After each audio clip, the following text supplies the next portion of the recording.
the Revolution Radio Network.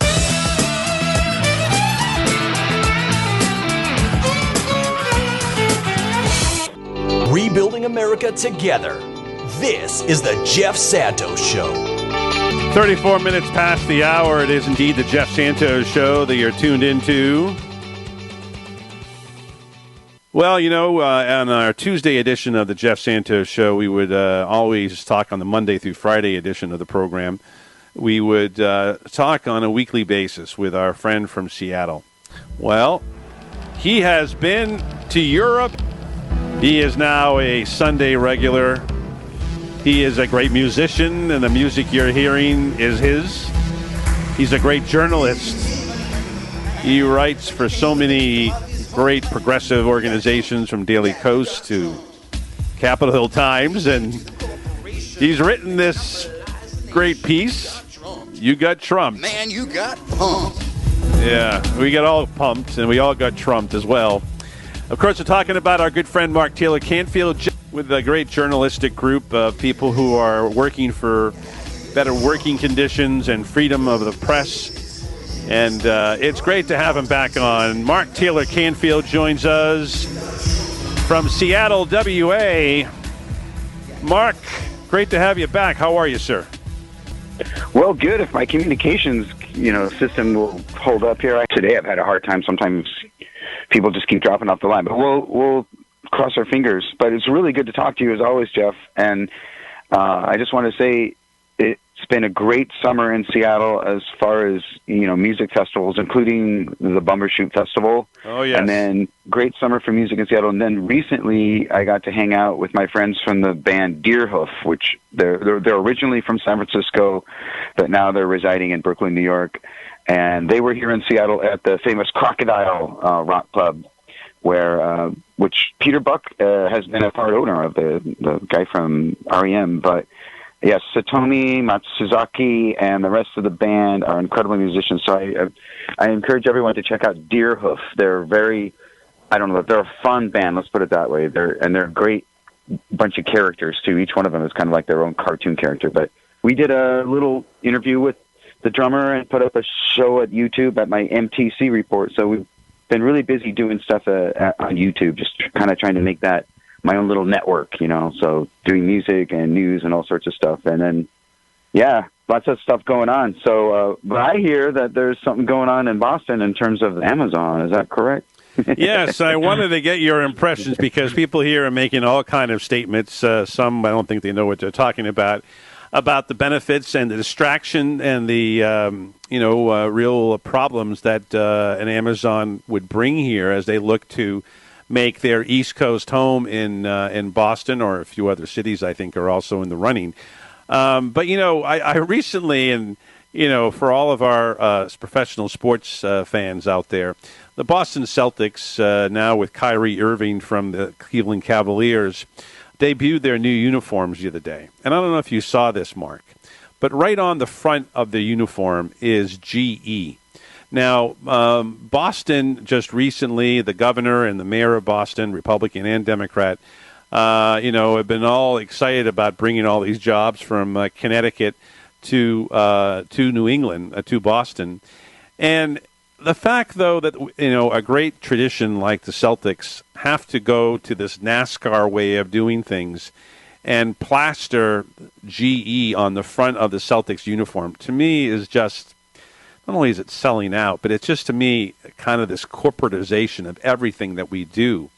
And I'm just wondering, if Amazon comes here, is it going to be on the Patriots or the Red Sox or any other Boston sports team? And I'm at a point where I'm thinking, what is this going to mean for the culture? Because every time I think of a national or international company that goes into a community, it usually destroys small business. We have seen here in Cambridge, a local institution since 1929, Daly's Curtains, are closing their doors because the rent is too damn high, to quote our good friend Jimmy McMillan from New York mayoral race a few years ago. Our rents are too damn high. The average condo is $600,000 in Cambridge, $1.2 million for a single family home. And again, the rich get richer, the big corporations come in, they get a tax break, and off they go. And I'm just wondering what Seattle has been, because every time we talk, the rent's going too high in Seattle. People are moving out. What is it going to be like for people of Boston and Massachusetts, and for that matter, people in the Northeast, if Amazon comes this way? Well, if it's anything like Seattle, Jeff, it'll be the topic of conversation on everyone's mind will be why are the prices so high? Why are the rents skyrocketing? Why are they destroying any building that's over 20 years old? Why are all of the older neighborhoods and ethnic neighborhoods being gentrified? And why are the artists and musicians? It's also true in San Francisco, by the way, because I was talking to the band Deerhoof about this. It makes it very expensive because these corporations move in, and if it's anything like Seattle, and I don't know, Seattle may be an extreme case, I'm not sure, but Amazon has bought up, I swear, about 1/4 of all of the real estate in downtown. And so you cannot escape Amazon. Every building you walk into or by is another Amazon building, and they're building 10 more, that kind of thing. And they have their own little private coffee shops, which are not exactly open to the public. If you don't have an Amazon badge, you can't get in. Unreal. It has taken over our entire community, our entire culture. I mean, it's the land of. I'm doing an animated cartoon series on YouTube too that's making fun of all this, called Amazonia. It's the land of Amazon. It's not just Amazon. It's also Google and Microsoft, and we've been through this before with Boeing and other corporations, but I've never seen anything like the Amazon takeover. I mean, first of all, I've never seen anything like it's a just unprecedented level of gentrification going on in Seattle. First of all, even without the Amazon in the picture, then you bring in Jeff Bezos and his crew, and you get these strange communities where entire neighborhoods, like 10 square blocks, are just Amazon buildings, and all of the people that you see are working for Amazon, and everyone at all the bars and all the restaurants are all talking shop like Amazon. Like, it's a strange, almost like cultish sort of feeling.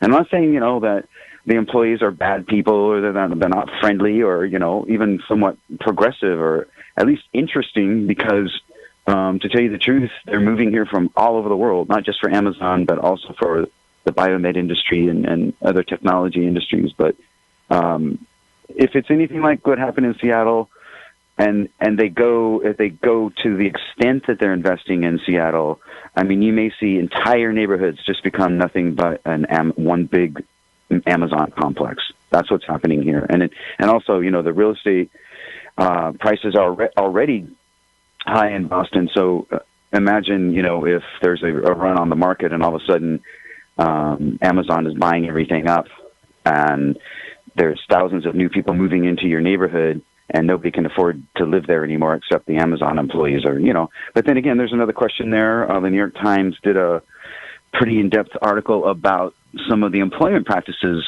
at Amazon, and we're saying that they don't really pay that well, especially their warehouse employees, and there's other issues like that as well. But it's like a foreign country just kind of moves into your country and takes over, and then nobody says anything, and then all of a sudden, at least in Seattle.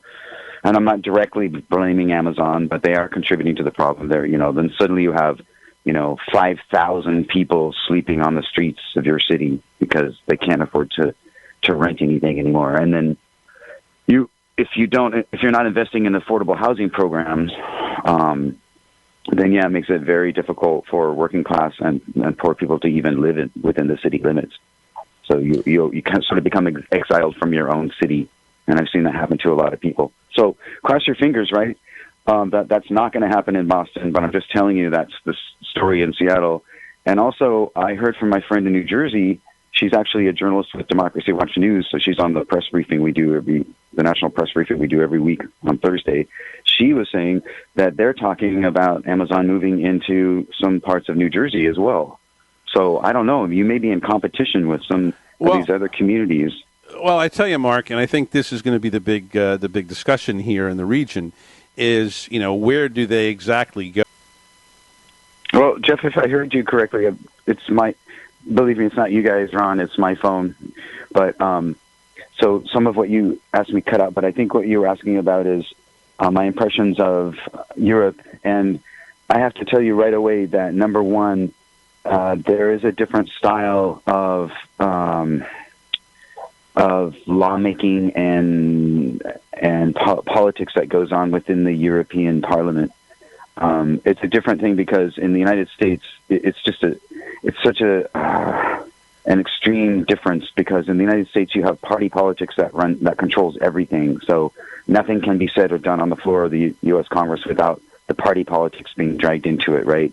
Right. So you get a lot of rhetoric and political battles and power struggles going on with every piece of legislation that comes out, if anything does come out, right? Well, in the EU Parliament, it's a different situation where I find in general that the parliamentarians, or the members of parliament, the MEPs as they call them there, are, and especially during this conference on investigative journalism, they were very much about discussion and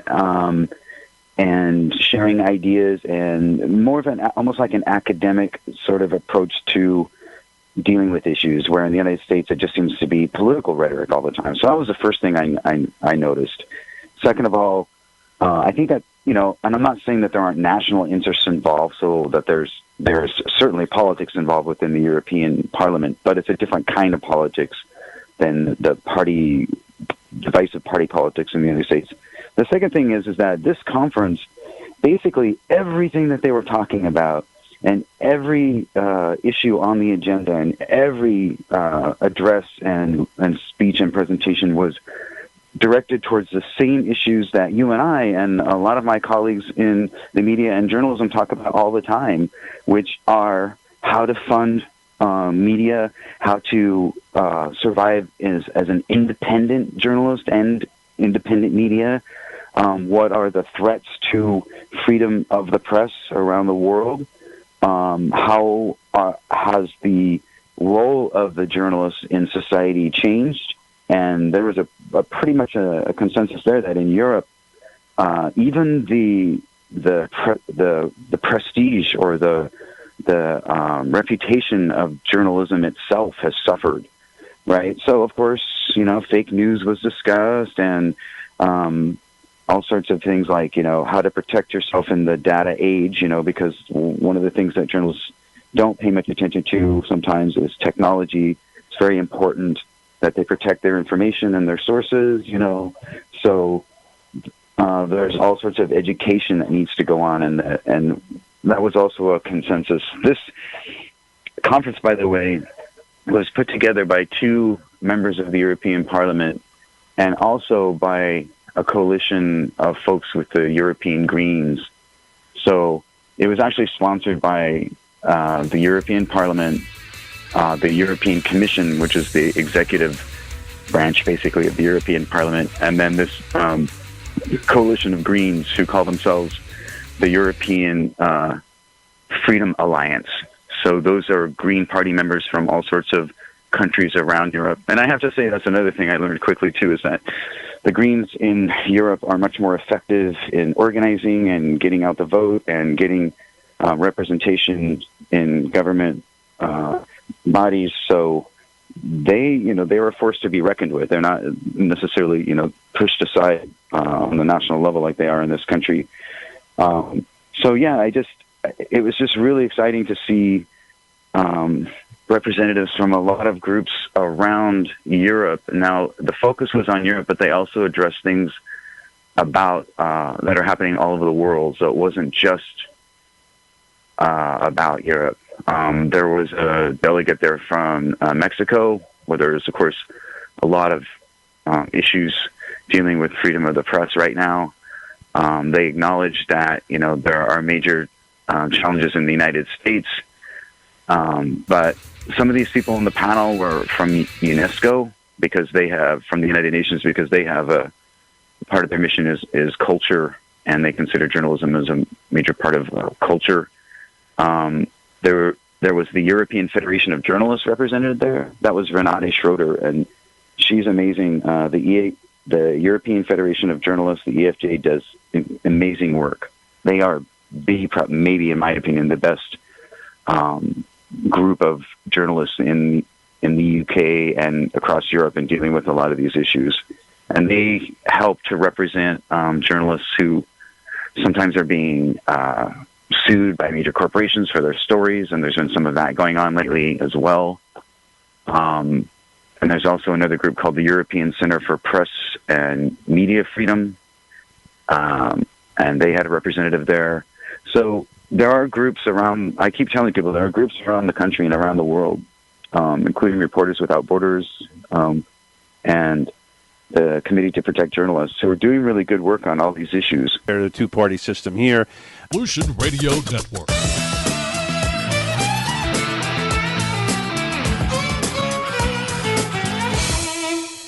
This is the Jeff Santos Show.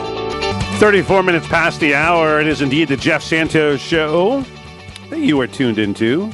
772-925-8206. And we'll bring back our good friend Mark in a second here. Progressive politics, and he knows a thing or two about it.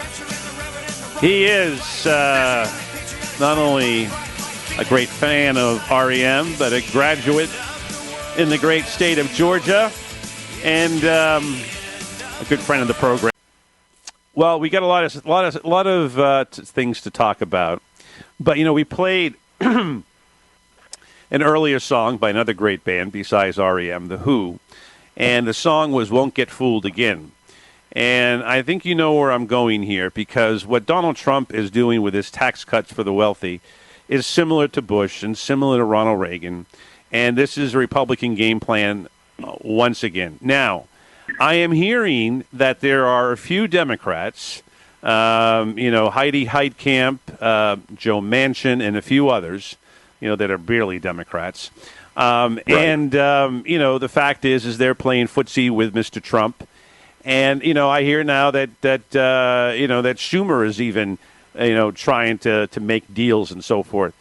Look, the Democratic Party is never going to be in control if we're making deals with, Trump and people who have, Reagan-type policy initiatives, which are tax cuts for the wealthy, which are screwing the middle class left and right. They throw out $600. But as I was saying earlier, Robert, and get your thoughts on this, the $600 that you get if you're making, I think, somewhere between $40,000 and $80,000 a year will end up, costing you about $700 because the potholes aren't going to be fixed, because they're not going to give the money to the municipalities because the tax cuts have gone, and they're going to basically cost you about $700 to repair your car after you hit a hole that damages the underside of it.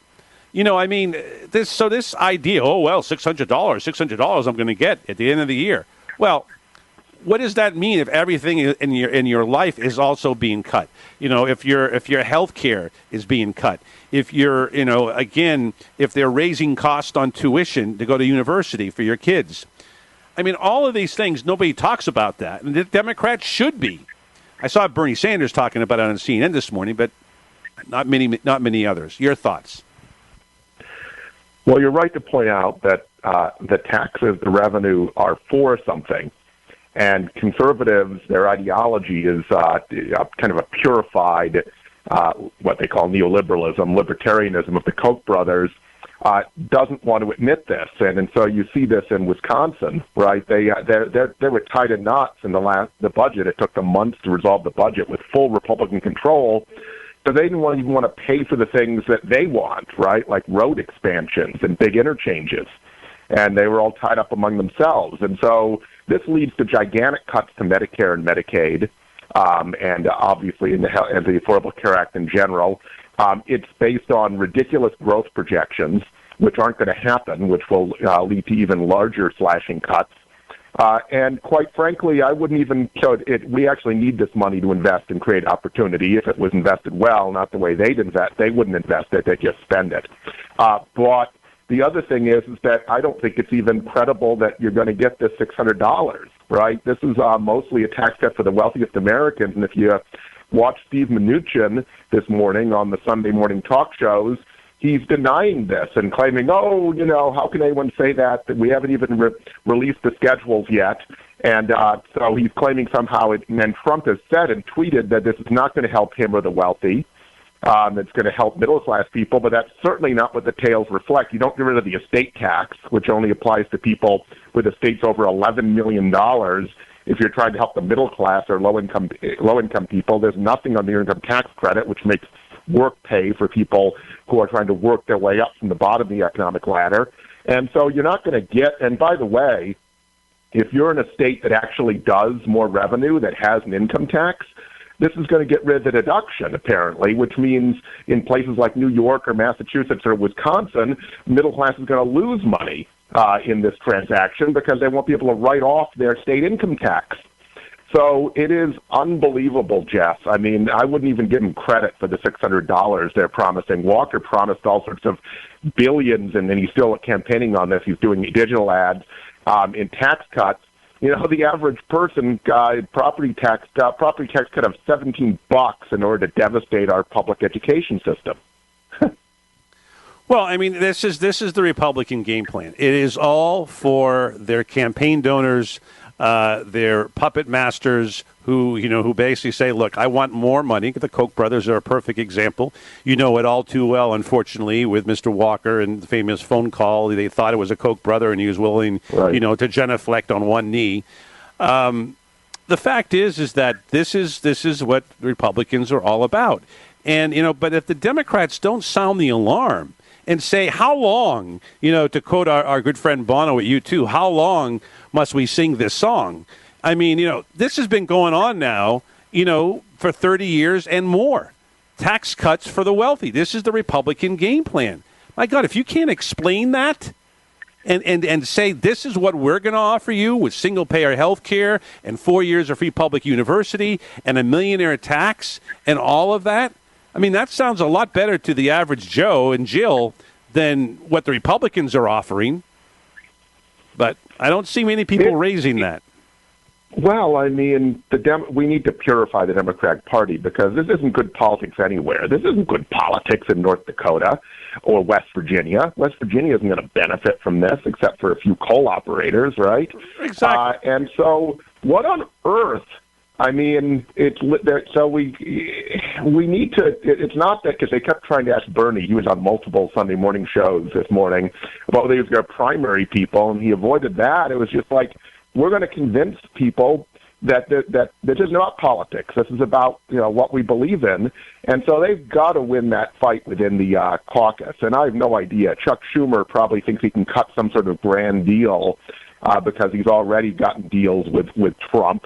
Hopefully, I think people need to be organized in New York because my understanding of Schumer is that if you put sufficient pressure on him, he will not cut a really silly deal. But if you don't, he might.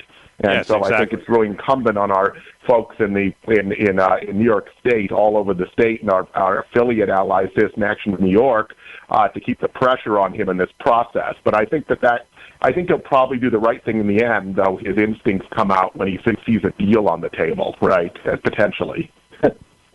Well, there's no doubt, and if there's going to be Chuck Schumer, playing a game, he's a friend of Wall Street. He's been the best Democratic friend that Wall Street can have. And, if that's what he's going to do, and Donald Trump is playing, cards with him and Mnuchin and Cohen and the rest of these folks, then, the Democratic Party and those who are middle-class voters are going to get screwed in the end. Because, that's not going to be a deal that's going to affect, a laborer who's making $60,000 a year. That's not going to help, a school teacher. So, look, that's what's at stake. They're going to slash corporate tax rates. They're not going to do anything about the loopholes. They're not going to do anything about the money being parked overseas, right? And so it's a huge giveaway to highly profitable corporations, many of whom are avoiding taxation right now. So there's none of the balance you would expect. Republicans, when they run, talk about, we're going to lower the rate, but then we're going to collect all the money because sometimes, the GEs of the world simply avoid paying taxes at all, right? But there's none of that, apparently. So this is just a huge giveaway, and their response is it's going to lead to more prosperity, which is absurd. That's been just proven over and over again. It's just pure right-wing dribble. How long must we sing this song? We have to get that going in the next round. It's the Jeff Santos Show. Talking with our good friend Robert Craig of Wisconsin Citizen Action, a truth teller. We'll be right back after this timeout. You're listening to the Revolution Radio Network. Friend Mark in San Francisco was hanging with us, and let's bring him right back. Mark, I know you may have a question for our good friend Robert Craig. Go right ahead. Oh, Robert, how you doing? Good. You know, this is going to be a $5 trillion tax cut that won't be paid for. So what's going to happen is not only are we not going to get anything out of it, we're going to get a big bill down the road, and first things Republicans are going to say is, look at the debt, and they're just going to want to cut more and more programs. So it's a double whammy here. That's the game. This is the old Grover Norquist, shrink government enough to drown it in a bathtub, right? You create your own fiscal crisis. And that's what governors like Scott Walker, the governor in Kansas, others are trying to do as well. And that's what some of this block granting stuff around health care, which they've been able to get through, is about. You create a crisis later that says, see, we don't have the money, so we have to cut this. And so it's a classic bait and switch, all based on the false premise that somehow rich people, you give them more money in corporations, that they'll invest more in jobs. The only reason they're going to invest more is if there's money to be made, and the only way there's money to be made is if there are customers. And so if you continue hollowing out the middle class, there's no reason to spend the money here. They hold on to it. They invest it overseas, etc. The whole philosophy is a joke economically, but this is about the self-interest of the wealthiest Americans, and the idea, which the Koch brothers have propagated through their network for decades now, that somehow economic liberty, that is their right to hold their own money, trumps democracy and trumps the public interest of the country. Because that is their position. That is at heart, that is the philosophy you're seeing played out here in this tax proposal. Well, you know, Robert, what I see down the road here, and this is what my fear of with these guys getting in power, is if you look at Kansas and you look at Louisiana, for instance, with the same philosophy, you know, we're going to be headed for a depression, not just a recession, but a depression, because their policies, not only this, if they're able to cut health care like they want to, and they're probably going to go after Social Security and Medicare. There's no end to these people. They're probably going to go for whatever they can get right now that they have power. We're in for a real tough economic struggle in this country. Well, there's no doubt. And let me just add one point, Mark, and thank you for the call. I talked to Congressman at the time, Congressman Markey, now Senator Markey from Massachusetts, way back some 15 years ago, early 2001, too, when I was covering Capitol Hill. And what he basically was saying then is, the Republicans who were in control of the Congress at that point, House and Senate, as you remember, and of course they had the privates, they had Bush in the White House, similar to what they have now, and that's their whole go. Drain the swamp was a different thought process than it is under Trump. He just wants to kick everybody out. Then it was drain all the Democratic New Deal, Fair Deal, New Frontier, Great Society elements. Get rid of it all. That's their goal. And that's what they're pushing for again with this tax cut. It's destroy everything that was built to serve the masses, to serve the public. And they don't want to serve the public. They just want to serve their pocketbooks and the people who pay them, again, their puppet masters. So great call, Mark. Let's continue. Let's this time go to Madison, Wisconsin, and talk to Mike. You're next with Robert Craig here on the Jeff Santos Show. How you doing, Mike?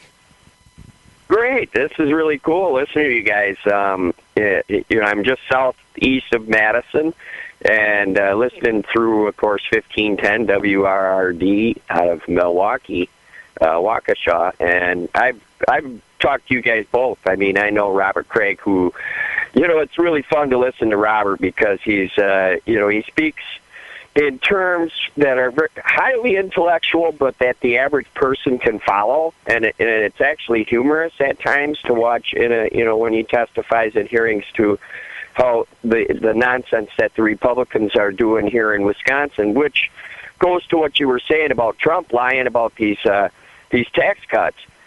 Say that what these tax cuts do is just what's going to happen to everybody else that's happened in Wisconsin. When you give these tax cuts to the wealthiest, infrastructure just gets sucked dry. So your public schools, your public works, your parks, everything's up for grabs. These guys are selling off the state like nothing before. We've seen the $3 billion, giveaway of our taxes, invested in a company it's going to destroy us, which we've been, down this road for 6 years now, and I'm just glad that we got another show on Resistance Radio that covers this stuff. It's awesome.